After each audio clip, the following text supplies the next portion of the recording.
and he wanted to speak to them.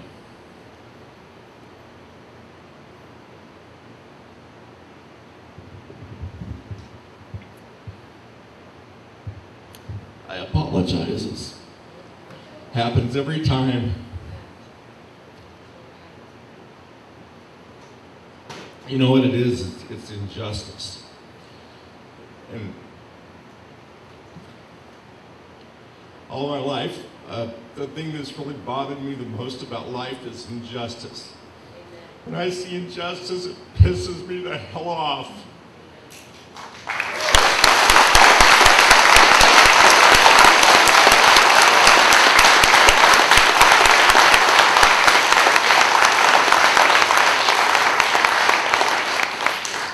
Genocide bothers me.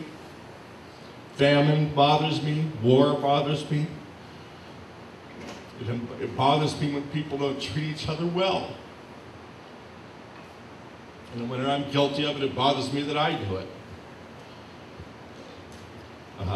It bothers me that my brother and my 4 sisters did not go visit my father before he passed away.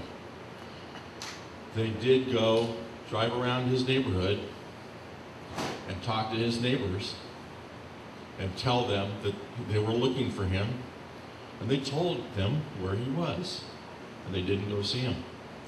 They also didn't go by his door and put a note on his door and say, hey, we care about you, we want to come see you, but due to religious differences, we cannot do that.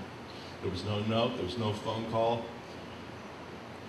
I couldn't even tell my father that my brother and 2 of my sisters had been in town looking around or talking to him, because it would have broken his heart that they didn't come see him in the hospital, where he was for 2 months straight before he died. Disconnection breaks families apart. It's wrong. I don't care if you're a Mormon or Amish or Catholic or Protestant, disconnection is wrong. It was canceled by L. Ron Hubbard, for Christ's sake. And it was reinstated by David Miscavige, the current church head. And if Scientology is going to last in this society, it's going to have to make some concessions, and it's going to have to reform itself.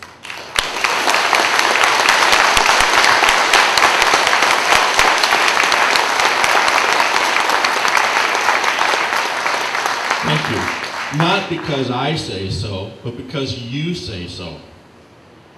Because you can talk in this country. You have freedom of speech. And in many countries around the world where Anonymous is picketing and protesting, you should know that there are many thousands of families that have been seriously affected by disconnection.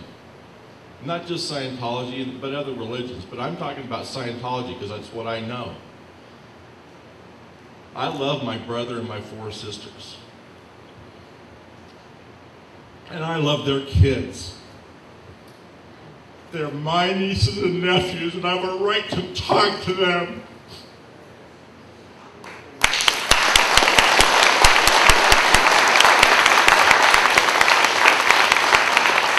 If my brother and my sisters and my mother and my kids and my nieces and my nephews decide on their own determinism that they don't want to talk to me because of what I've done, because I've spoken out publicly about the abuses of the church, that's fine. I can live with that. I can live with any one of them making their own decision that I'm not somebody they want to talk to.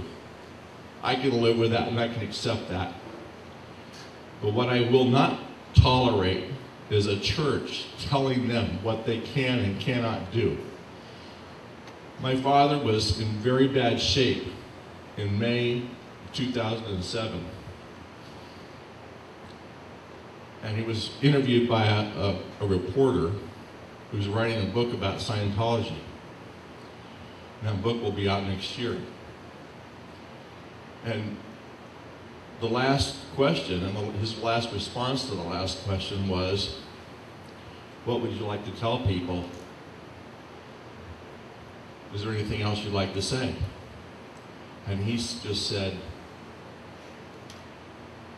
if a religion requires you to choose between your family and that religion, there's something wrong with that religion.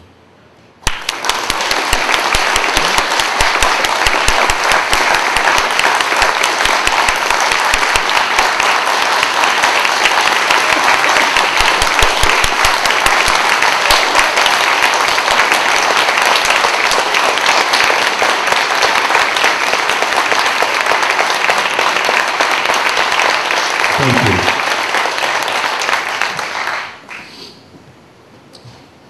His name was Mike Henderson. He died at 77 after a long, good life, living where he wanted to live. But being cut off from your 6 kids, at least 5 of the 6, is just wrong. What's the point? Is it to set an example for somebody else? I'm going to say something that kind of hangs my ass out to dry a little bit, but I'm going to say it anyway. I think disconnection is terrorism. I really do.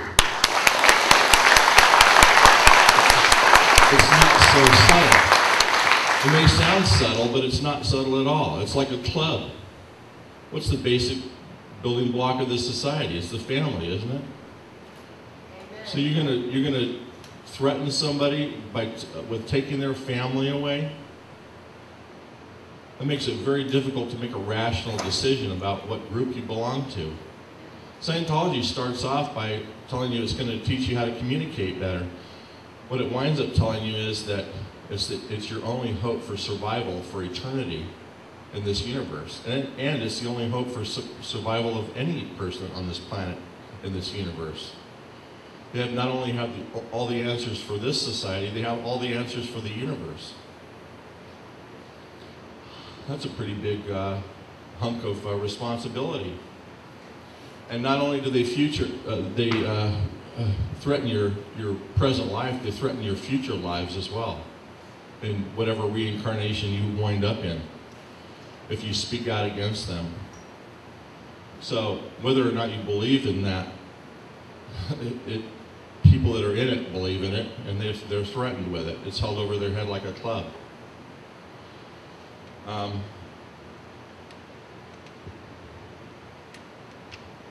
It's not easy to talk about my father's death because it's still obviously emotional for me. But I decided that it would be a way for me to pay him back, to at least let people know that he was a good man. He raised 6 children as best he could. They all turned out pretty well. Their kids turned out well. And his accomplishment in life was denied to him for the last 5 years of it.